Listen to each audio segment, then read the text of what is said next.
Halo semuanya, saya pembawa acara misteri nyeleneh. Ada pepatah bilang, kerja harus lihat sasaran, jangan cuma lihat tampilan luar. Tapi hari ini kita punya kasus yang membuktikan pepatah itu jadi bukti nyata, bahwa salah perhitungan bisa berubah jadi drama konyol seumur hidup. Bayangkan, rumah besar, pagar tinggi, cat mengkilap pasti isi dalamnya penuh barang mewah kan? Ini logika standar maling pemula. Persis kayak kita lihat kemasan jajan yang besar, kira isinya juga banyak. Padahal, kadang kemasan besar cuma penipu ulum. Nah, simak kisah maling konyol yang satu ini dijamin bikin tepuk jidat sambil ketawa. Jam 0:45, jam 2:30, cerita utama. Rencana muluk-muluk. Suatu sore di kawasan perumahan elit, maling konyol kita lagi patroli keliling, bukan pakai seragam, tapi pakai topi terbalik dan kacamata hitam butut. Matanya terbelalak lihat satu rumah. Tembok tebal, atap menjulang, jendela kaca lebar. Di otaknya langsung berhitung. Rumah mewah begini pasti penuh sofa kulit impor, lampu gantung kristal, kulkas 2 pintu, perhiasan berserakan. Besok aku bisa pensiun dini. Analogi dia gampang banget. Rumah besar, isinya melimpah. Sama kayak beli tas besar di pasar. Dikira muat banyak barang, ternyata tali-talinya tipis dan jahitannya copot pas diangkat. Besok malamnya, dia beraksi. Merayap pelan-pelan jendela samping agak renggang dibuka dikit, menyelinap masuk tanpa suara. Hati berdebar, senyum melebar. Sampai dia berdiri tegak dan menatap sekeliling. Hening seketika. Lantai licin, dinding kosong, gak ada lemari, gak ada perabot, gak ada piring, gak ada sepatu, hanya satu benda berdiri gagah tepat di tengah ruang tamu. TV tabung jadul, segede gaban, badan tebal, perut buncit, beratnya kayak sapi kurus. Dia diam, batinnya berteriak, "Wah, ini rumah mewah atau gudang barang bekas?" Tapi malu kalau harus balik tangan kosong bagi maling. Pulang tanpa bawa barang itu ibarat pelajar keujian lupa bawa pulpen. Malu sama teman sekerja.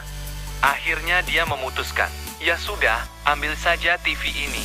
Lumayan buat modal jual besi tua, pikirnya. Jam 2:30, pukul 4. Masalah besar. TV yang tak mau keluar. Kamu. Nah, disinilah komedi dimulai. Dia angkat TV itu beratnya ampun. Pundak kiri kanan turun naik. Berjalan tertatih menuju pintu keluar. Kepala TV kena kusen. Dia pikir, cuma kurang dikit, tinggal miringkan. Dia miringkan 45 derajat, masih nyangkut. Di bawah berdiri tegak, atasnya nyangkut kusen atas.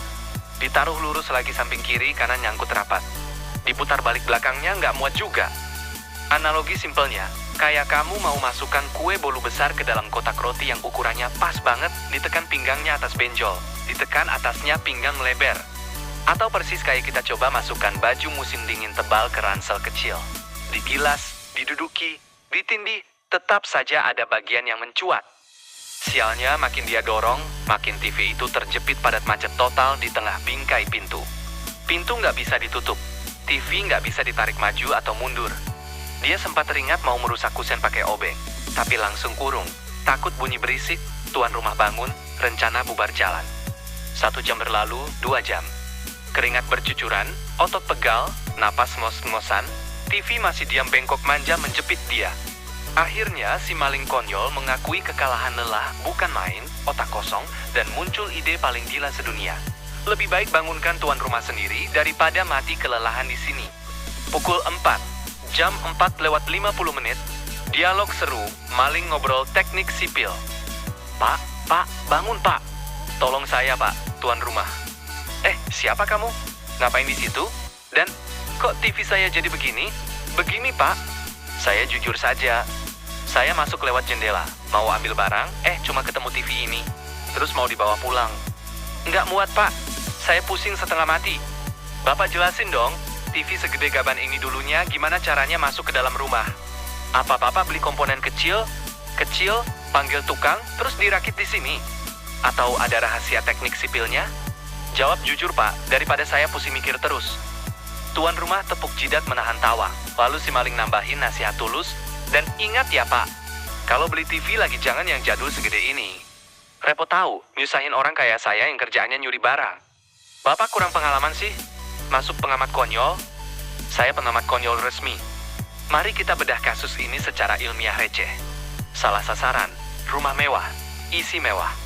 Ini kesalahan logika dasar sama kayak lihat bungkus permen mengkilap, ternyata isinya kosong. Kalkulasi nol besar. Dia cuma lihat ukuran rumah, lupa ukuran barang vs ukuran jalan keluar. Ini bukan maling, tapi kayak mahasiswa teknik sipil lagi PKL mandiri. Mau uji beban, uji dimensi, uji sudut miring semua dilakukan secara liar tanpa izin. Misteri belum terjawab, masalah utamanya tetap ada. Kalau nggak muat keluar, gimana caranya masuk duluan?